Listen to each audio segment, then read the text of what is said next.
আসসালামু আলাইকুম। কি অবস্থা সবার? কিরকম আছেন? আশা করি ভালো আছেন।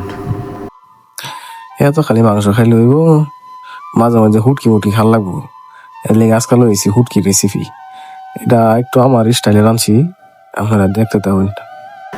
ফুটকি কইছি দেখে একটা আয়সা দিন না যায়, আঙ্গরে শুটকি রে ফুটকি কয়। দেখুন কিন্তু কিবা কিবা রান্ধি। ফুটকিটা আগে মনে হয় দইয়া লইছি গরম পানি দেয়া, গরম পানি দইয়া তেলের মধ্যে বাজ্যা এর আগে তুলে লইয়াম, করা হয় বাজ্যা তুলে লইয়াম।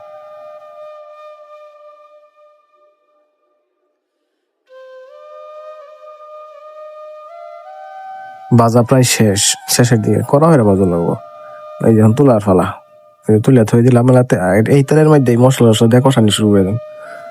দিছি আপনার পেঁয়াজ বাটা আর রসুন বাটা এক লগে। এটা রসুন আর পেঁয়াজের গন্ধটাকে হারলে পরে দিয়ে হালবেন ধনিয়ার গুঁড়া, তারপরে মরিচের গুঁড়া, এরপরে আছে হলুদের গুঁড়া। আবার লগে একটু জিরার গুঁড়া দিয়ে দিছি। অনেকে আবার শুটকির মধ্যে জিরার গুঁড়া খানা, কিন্তু এটা মানে জিরার গুঁড়াটা দিলে তরকারিটা স্বাদ হইবে। মশলা কষাইতেছি, মশলা কষাই হারলে পরে দেখালে আপনার যে আগে সিদ্ধ করে রাখা ফ্যানের কচু আছে না, ফ্যান কচুর ডাগা,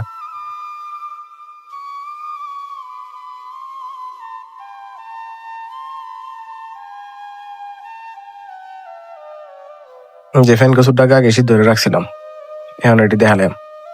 এটি দেখাই পানি টানি যা লাগতো না, এমনি পানি উঠবো।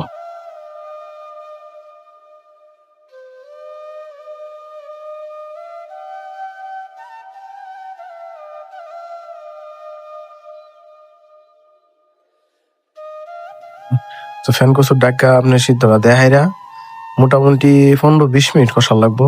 পানিটা যে উঠবো, পানিটা শুকায় হারলে পরে তো লাগবো শুটকি। পানিটা শুকাক আস্তে আস্তে 15-20 মিনিট কষান, একটু পর পর লাড়া দিলেন যে নিচে লাগিয়ে উঠবো।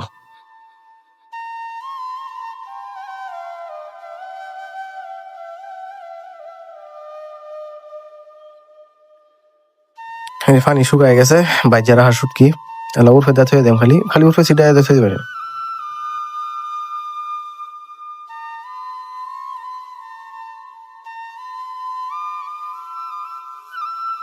শুটকিটা দেওয়ার মনে হয় 4-5 মিনিট পরে একটা লাড়া দিবেন সুন্দর মতো লাড়া দিয়ে ডাইকা দিবেন, তাইলেই বাস।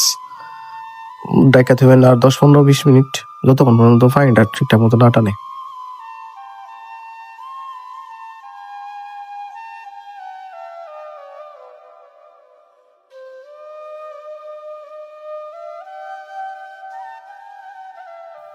শুটকি দেওয়ার পরে 15-20 মিনিট হয়ে গেছে, আমার রান্নাও শেষ।